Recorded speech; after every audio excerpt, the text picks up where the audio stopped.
Greetings from South Korea. I am Arirang News AI anchor. Here is the news making headlines today. Samsung Electronics Chairman Lee Jae-woo, SK Group Chairman Chey and Naver founder Lee Hae-jin are expected to meet Nvidia CEO Jensen Huang in Silicon Valley later this week. According to business sources on Wednesday, a roundtable is being arranged for as early as July 24th, with discussions expected to focus on expanding cooperation in AI infrastructure.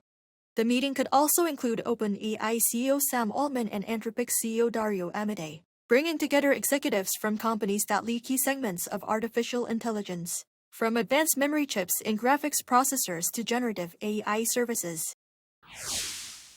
Korea will form a joint research support team from state-run institutes to power three major national projects: semiconductors, AI data centers, and physical AI. Presiding over an emergency economic meeting on Wednesday, Finance Minister Koo Yoon-chul pledged full policy support to ensure the success of these key industries and drive long-term growth.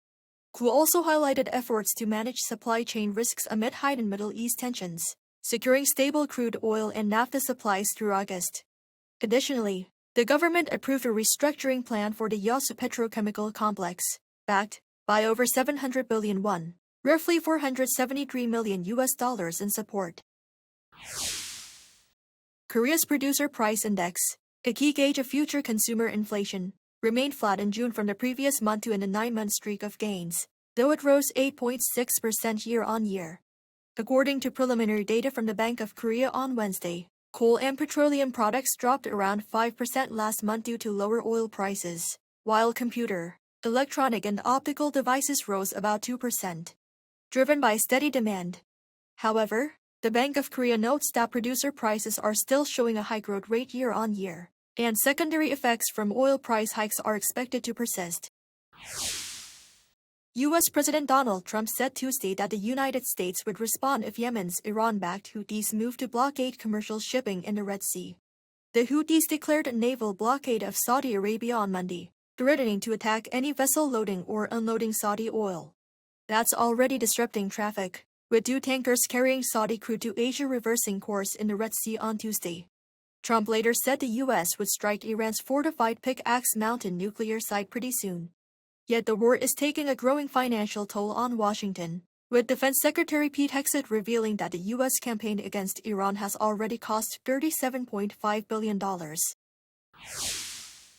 BTS's global hit Dynamite is enjoying a renewed surge in the United States following the 2026 FIFA World Cup final, as the group took to the stage for the halftime show on Sunday, performing the song before a worldwide audience. According to Billboard on Tuesday, citing Luminate data, U.S. streams of Dynamite jumped 13% in a single day to 160,000. Other songs featured during the show also saw gains. The official World Cup song Die Die by Shakira and Burna Boy rose 25% to 979,000 streams, while Justin Bieber's Everything Hallelujah posted the biggest increase, climbing 34% to 130,000. Madonna's music also gained 6%. That is all from me today. Thank you for watching.